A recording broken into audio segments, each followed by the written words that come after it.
ni zoezi la utoaji elimu kwa wananchi wanaofanya biashara pembezoni mwa barabara. Tutakapopita kuwajibisha wale ambao wameshindwa, sije kaonekana kama tunawaonea. Lakini tunapita kuwapa elimu kwa nia njema ili basi kupanga mji wetu na ukakaa sehemu sahihi. Huu ni mji wa kitalii jamani, nafikiri wote mnajua. Sasa mji wa kitalii uwezo ukao unakaa kwa staili hii. Tujipange sisi wenyewe na tuweke mazingira yetu yao sahihi. Wakala wa barabara mkoani Arusha TANROADS wameanza operation ya kukagua na kutoa elimu kwa wananchi wanaofanya biashara katika maeneo ya barabara yaliyotengwa, yani road reserve, na kusema kwamba zoezi la kuwaondoa litafanyika na kwamba faini kwa watu wanaoharibu miundombinu ya barabara huwa inaanzia shilingi 300,000 hadi milioni 1. Faini za kwetu TANROADS kidogo ni kubwa. Tuna faini za kuanzia 300,000, 500,000 mpaka faini za shilingi milioni 1 kutegemea na kosa ulilofanya, lakini pia umefanya kosa eneo gani. Meneja wa wakala wa barabara mkoani Arusha Reginald Masawe akizungumza baada ya kufanyika kwa ukaguzi katika maeneo mbalimbali ikiwemo barabara ya kuanzia Tengeru hadi Ngaramtoni na barabara ya bypass kuanzia katika eneo la Usariva hadi Kisongo, amesema mkoa wa Arusha ni wa kitalii na tayari watu wameshapewa elimu ya kutosha na wanachotakiwa kukifanya ni kuanza kuondoa biashara na magari ya mchanga yaliyoegeshwa kwenye maeneo ya barabara. Naitwa Engineer Reginald Masawe, ni manager wa TANROADS mkoa wa Arusha. Nashukuru kwa kupata nafasi muhimu ya kuweza kueleza baadhi ya kazi tunazofanya katika wakala barabara hasa mkoa wetu wa Arusha. Kama unavyofahamu, TANROADS inashughulika na usimamizi wa barabara zetu, lakini pia ujenzi wa barabara. Na katika barabara tuna aina kubwa kama mbili. Tuna barabara ambazo zinatumika kwa magari, lakini na sasa tumeanza ujenzi wa barabara za watembea kwa miguu. Na lengo kubwa la kujenga barabara hizi za watembea kwa miguu ni kupunguza ajali nyingi ambazo zinaendelea kutokea mara kwa mara nchini.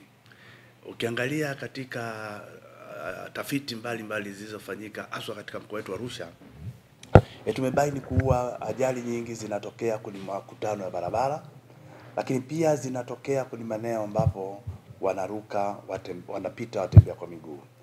Basi baada ya kuona ajali zinaongezeka, tuliweza kukaa na wenzetu wa kitengo cha polisi, manake ofisi ya kamanda wa polisi mkoa wa Arusha, na tumefanya zoezi la kutoa kwanza elimu ndani ya kwetu kama wakuu na viongozi wa serikali, lakini pia tumetoa elimu kwa watumiaji wa barabara. Tumeweza pia kutoa elimu mbalimbali kwa watu wa bodaboda.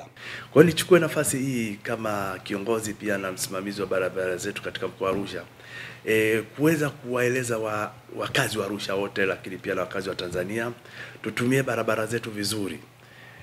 Ukitumia barabara vizuri, kwanza unaokoa maisha yako mwenyewe, lakini pia unakuwa ni sehemu ya kutunza miundombinu ya nchi ambayo imejengwa kwa fedha kubwa, lakini pia fedha zetu wenyewe.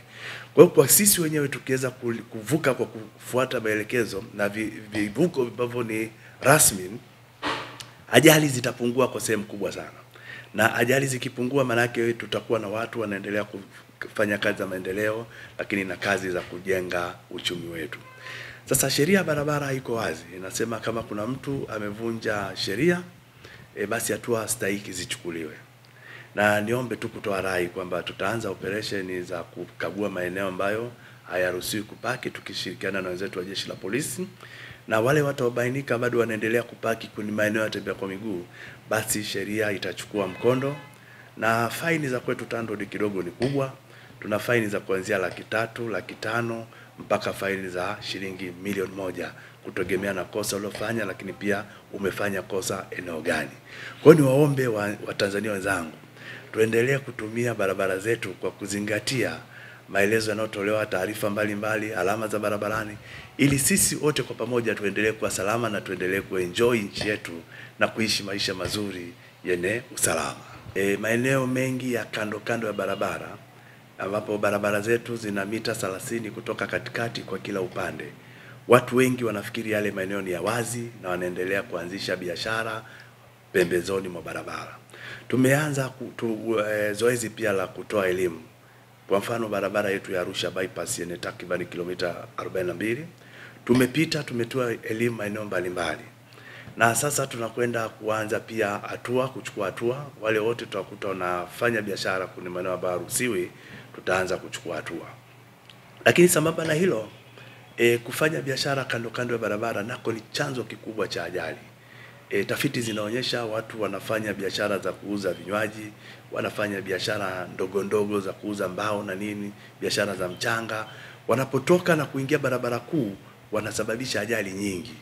Na sisi tuseme tu kama TANROADS tutaendelea kusimamia sheria hii na kuhakikisha watu hawaonewi, lakini wanakwenda kufanya biashara katika maeneo ambayo ni salama, ambayo hayatakuwa na adha kubwa za ajali. Kama tunavyoona magari yameongezeka mengi sana katika barabara ya Arusha bypass.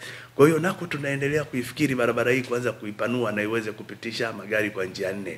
Kwa hiyo tusipolinda hii miundombinu ya barabara mapema au hifadhi ya barabara, tutakuja kujenga barabara hii kwa gharama kubwa, kwa sababu tutakuta watu wamevamia na mwisho wa siku kuondoa itakuwa ni migogoro na pia italeta lawama kubwa kwa serikali. Kwa nimeshapata elimu ya kupaki pembeni eneo la watu watembea kwa miguu haifai na sio utaratibu wa vizuri. Kwa hiyo tumeelewa itapaki tena gari barabarani. Na atakayepaki barabarani mimi nitamuelewesha kwamba atoe ili isiwepo tena usumbufu kama unaotokea.